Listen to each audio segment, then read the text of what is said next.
Bonjour à tous, je me présente, je m'appelle Inès, donc je suis créatrice de la chaîne YouTube Coco Go, de la marque Coco Go et de la page Instagram Business de femmes. Donc aujourd'hui on va parler de comment devenir distributeur en cosmétique. Donc vous avez toujours rêvé de vendre de la cosmétique, de vendre d'autres marques, naturelles ou pas, sur internet, dans les marchés, en boutique, etc.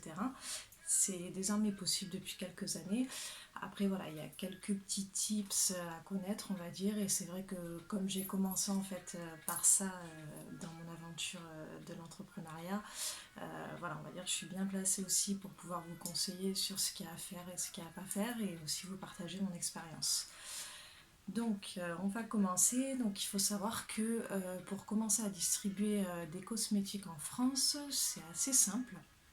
En fait, si vous voulez, pour partager moi mon parcours, j'ai commencé à créer Nadie Like You, donc mon ancien e-shop, fin 2019, et tout simplement en fait j'y suis allée au culot. Pardon.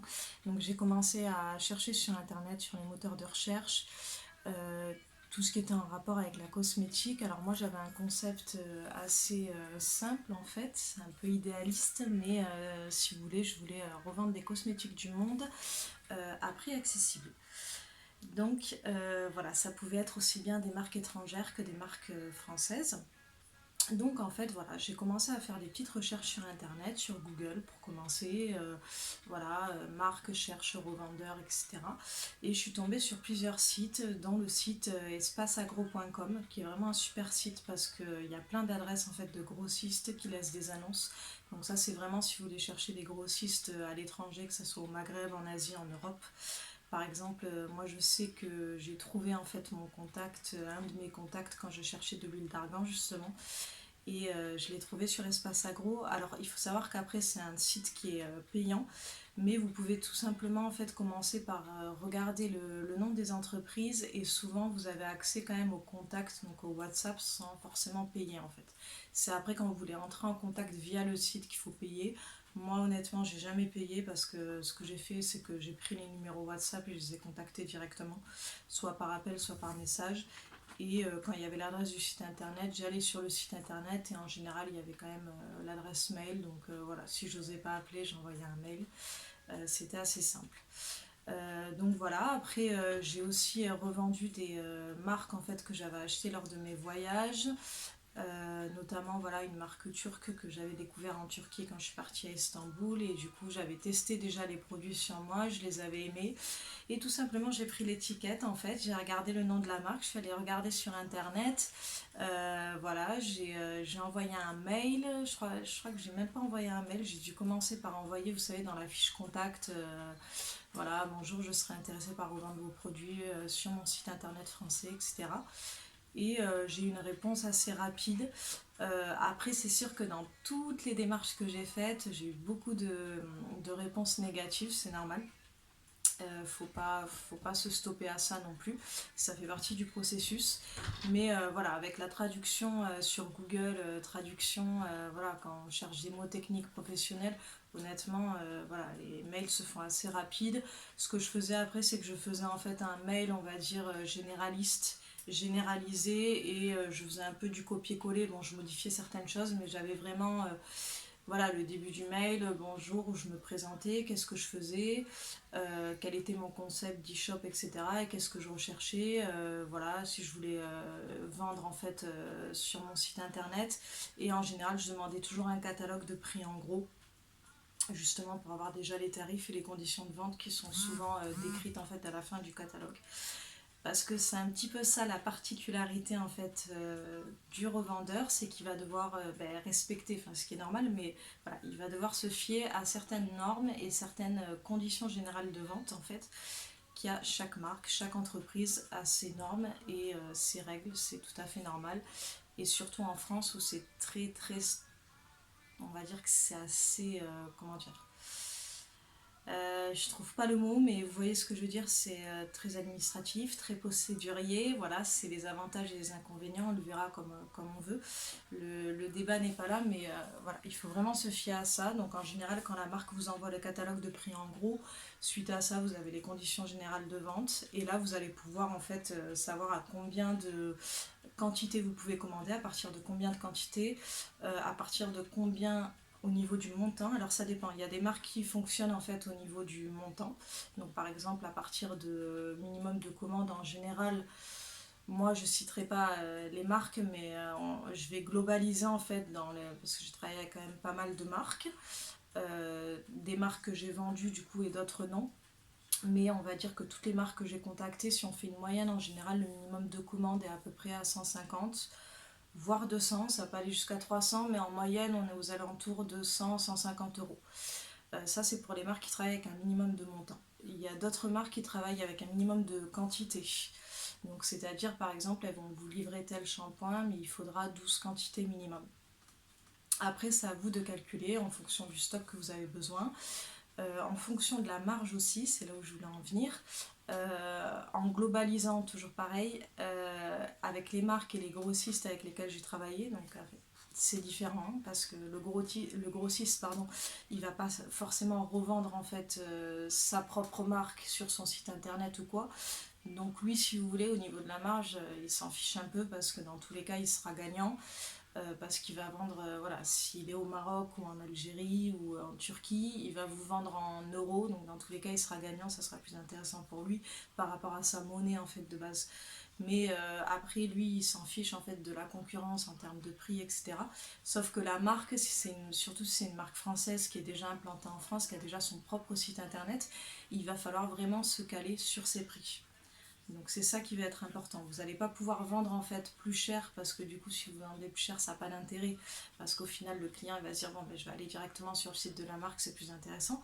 Moins cher non plus parce que du coup ben, ça fait de la concurrence à la marque et c'est ce qu'on appelle de la concurrence déloyale et légalement de toute façon si la marque a une clause au niveau des prix c'est interdit.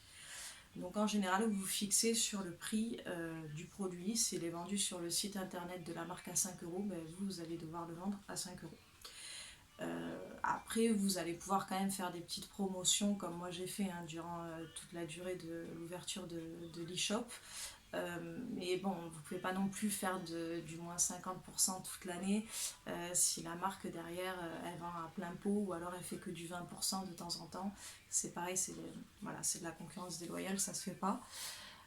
Faut aussi avoir une certaine éthique et voilà, si on veut travailler et puis progresser dans ce milieu entre guillemets, vaut mieux voilà, respecter entre guillemets les règles dès le début, ça sera mieux pour tout le monde.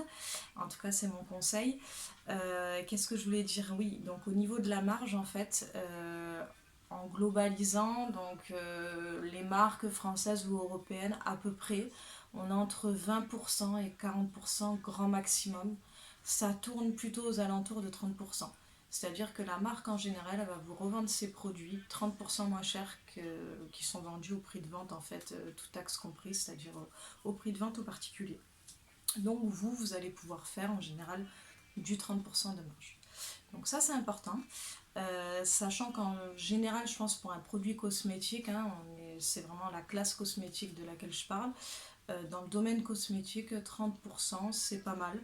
Surtout qu'on fait de la revente, c'est-à-dire qu'on n'a pas de création de produit, on n'a pas la formulation à payer parce que le produit il est déjà fait.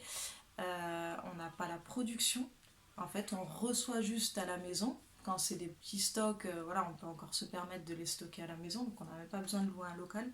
Donc au final, en termes de charges et de coûts, c'est pas énorme en fait. Ce que vous allez surtout payer, ça va être le site internet, les packaging d'expédition, tout ce qui va être ouais, tout ce qui va être peut-être le matériel de stockage, mais bon, c'est pas pour commencer, en tout cas quand on débute et que ça prend pas, enfin, tant que ça prend pas de l'ampleur, on va dire que les frais sont moindres. C'est pour ça que je vous conseille en fait pour commencer de faire un statut de micro-entreprise qui est gratuit, qui est hyper rapide, qui est hyper facile, vous pouvez le faire sur internet. N'importe qui peut le faire, honnêtement, c'est à la portée de tout le monde. Il y a quelques subtilités, donc si vous galérez parce que c'est assez administratif, vous avez des tutos sur internet. Moi j'avais regardé, je me souviens, c'était sur la chaîne de Nat Dropshipping, je crois que c'est. Et en fait, c'est un gars qui fait du dropshipping, mais qui fait aussi plein de vidéos, si vous voulez, explicatives, par exemple, pour créer son statut d'auto-entrepreneur. Et puis après, il fait pas mal de tutos aussi sur les sites Shopify, etc., sur les plateformes. Et après, sur le dropshipping, alors moi, j'étais pas concernée par le dropshipping, pardon, parce que j'avais mon stock directement chez moi. Mais en tout cas, ça m'a vachement aidé sur le tuto de micro-entreprise où j'ai pu en fait faire le dossier en même temps, voilà, que sa vidéo, c'était assez bien expliqué. Et c'est assez rapide. Je crois que j'ai fait la demande, je me rappelle plus, parce que ça fait 2 ans maintenant, mais je crois que j'avais fait la demande fin octobre et j'avais eu la réponse mi-novembre, quelque chose comme ça. Même avant, je crois. Je sais pas, ça prend quelques semaines, mais honnêtement, c'est assez rapide. Voilà, vous pouvez même vous déplacer. En général, vous avez toujours un URSAF qui est pas loin de chez vous si vous habitez en ville. Mais sinon, à distance, si vous avez tous les papiers, c'est assez direct. Désolée, c'est mon chat. On a de la visite. Donc voilà, je vous ai parlé des marges, je vous ai parlé des prix des minimums de commande. Qu'est-ce que je voulais dire d'autre? Oui, alors moi, ça serait plutôt mes conseils, en fait, mon retour d'expérience. Pourquoi ça n'a pas marché pour moi et pourquoi il ne faut pas le prendre entre guillemets en exemple, parce que c'est pas parce que ça n'a pas marché pour moi que ça ne marchera pas pour vous. On est tous différents. On a tous une vision du business aussi différente. Moi, c'est vrai que quand j'ai commencé, en fait, j'étais salariée, donc j'ai vraiment commencé à côté pour voir comment ça se développait. Et je me suis rendu compte que voilà, la vie de salarié ne me convenait plus et qu'il fallait vraiment que je développe mon business. Et du coup, à mon sens, voilà, ce que j'ai fait en fait n'a pas suffi, si vous voulez, financièrement à me dégager un salaire. Et du coup, j'ai dû partir sur une autre idée que je suis en train de développer en ce moment et qui me convient plus par rapport à mon caractère et ma façon de voir les choses et de travailler en général. Mais je pense que ça peut convenir à quelqu'un qui veut commencer par ça déjà, pour voir, pour toucher un petit peu à tâtons, on va dire, la cosmétique et voir comment ça se développe. Après, ce que je vous donnerais comme conseil, c'est vraiment de bien étudier la concurrence, de vraiment bien étudier ce qui se fait en fait autour de vous. Comment les sites, parce qu'il y a déjà beaucoup de sites de marketplace en fait, hein, ce qu'on appelle marketplace, c'est voilà, les sites de revente en fait, ou des sites internet qui vont revendre plusieurs marques. Ça existe déjà beaucoup dans le monde de la beauté. Donc vraiment, ce qui est important en fait, c'est d'étudier en fait comment ils vendent, comment ils communiquent et de ne pas faire la même chose. Donc se démarquer, avoir un concept plus personnalisé. Vous pouvez réussir en vendant les mêmes produits qui sont vendus sur 10 sites, ça, il n'y a pas de souci. Après, c'est vous comment vous allez vous différencier en fait, tout simplement. Par exemple, choisir un site à thème, c'est-à-dire vous revendez que des produits pour les cheveux, par exemple que pour les cheveux texturés, que pour les cheveux lisses. Vous pouvez vendre par exemple que des produits pour les femmes, destinés aux femmes, donc c'est-à-dire par exemple avec une partie de soins intimes. Ça peut être un site internet que pour les problèmes de peau, donc pour les peaux acnéiques, pardon, on va y arriver, les peaux à imperfection. Voilà, il faut vraiment trouver un concept, je pense, moins généralisé en tout cas, que voilà, la beauté naturelle, la beauté bio, ça existe déjà, on l'a déjà vu partout. C'est super, mais bon, ça sera plus compliqué, je pense, de percer entre guillemets. Donc déjà de choisir un thème, je trouve que ça peut être une bonne idée pour commencer. Et vraiment de bien cibler les marques avec lesquelles vous voulez travailler. De pas forcément jouer sur la quantité. Moi, ça a été mon défaut en fait, c'est que j'ai vraiment voulu avoir, si vous voulez, le maximum de références. Je voulais vraiment que sur mon site on puisse trouver des cheveux aux pieds, tous les soins qu'il fallait. Et puis après, j'ai voulu toucher un peu aux soins pour les hommes. Voilà, je me suis arrêtée là, hein, je suis pas allée chez les enfants, mais j'aurais aimé.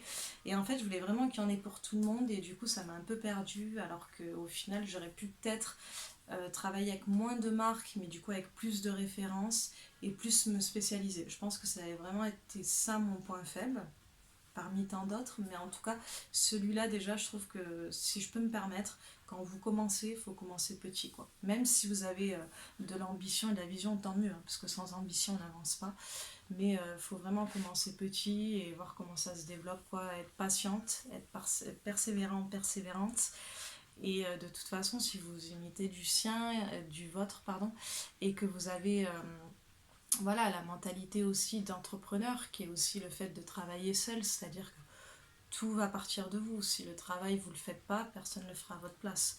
Donc vous avez la liberté de faire ce que vous voulez, de faire jouer votre créativité, de vous amuser, mais par contre, voilà, il faut y aller. C'est pas facile tous les jours. Il y a du bon et du mauvais de toute façon dans la vie de salarié et dans la vie d'entrepreneur. Moi, je pense personnellement qu'il y a plus de bon dans celle d'entrepreneur. On en reparlera dans quelques années, mais en tout cas, là, c'est ma manière de penser à l'heure d'aujourd'hui. C'est pour ça que j'ai fait ce choix-là, en fait, d'arrêter la vie complètement de salarié. Je dis pas que je reviendrai pas dans quelques années, mais en tout cas, pour l'instant, c'est pas mon envie première. Après, voilà, si vous avez la possibilité de commencer en fait en travaillant encore un peu à côté, c'est mieux.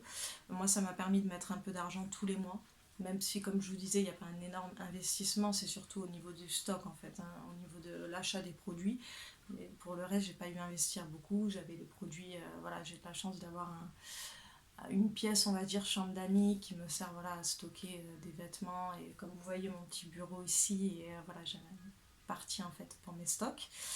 Et voilà, donc tous les mois j'ai pu mettre un peu d'argent. L'erreur aussi que j'ai faite, c'est peut-être de ne pas avoir investi en fait intelligemment entre guillemets. J'aurais dû plus me former, je pense. Voilà, trouver un coach adéquat. Après, c'est vrai que c'est un peu compliqué aussi, parce que sur internet on a de tout et n'importe quoi au niveau du coaching. Bon, des fois on a peur en fait d'investir notre argent et d'être déçu et de rien apprendre alors qu'on pourrait voilà, trouver des informations gratuitement, ce que j'ai fait beaucoup. Hein.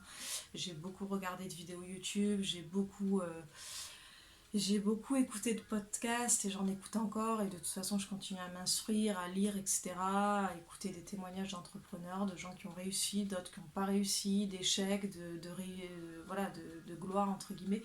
C'est toujours inspirant. Mais j'aurais pu investir un petit peu plus sur cette partie coaching, formation. Et surtout garder confiance. Parce que vous allez avoir des moments où ça va baisser, puis ça va remonter, puis ça va baisser, puis ça va remonter. Ça fait partie de la vie, hein. Dans la vie personnelle c'est comme ça aussi. Dans la vie au travail de salarié ça peut arriver aussi, hein, qu'on ait des petites baisses de morale, des petites frictions avec les collègues, avec la hiérarchie, c'est normal. Ça fait partie du processus, mais c'est vrai que dans la vie d'entrepreneur, en fait, si on n'est pas bien entouré, ça peut être assez compliqué. Je l'expérimente tout juste, donc c'est un peu tôt pour en parler, mais c'est vrai que c'est des choses que je me rends compte petit à petit, voilà. Donc si je peux vous donner un conseil global, donc c'est bien se renseigner avant, bien calculer en fait son budget. Si on a un petit peu de budget au début pour investir, ne pas avoir peur de démarcher les marques pardon, étrangères, françaises, n'importe. Vous envoyez un mail, vous passez un coup de fil. Si vous êtes timide, vous envoyez un mail, ça marche très bien. Vous ne savez pas parler anglais, vous faites Google Traduction, vous demandez à quelqu'un autour de vous qui parle bien anglais. Vous avez aussi des ressources sur internet, voilà, des termes professionnels.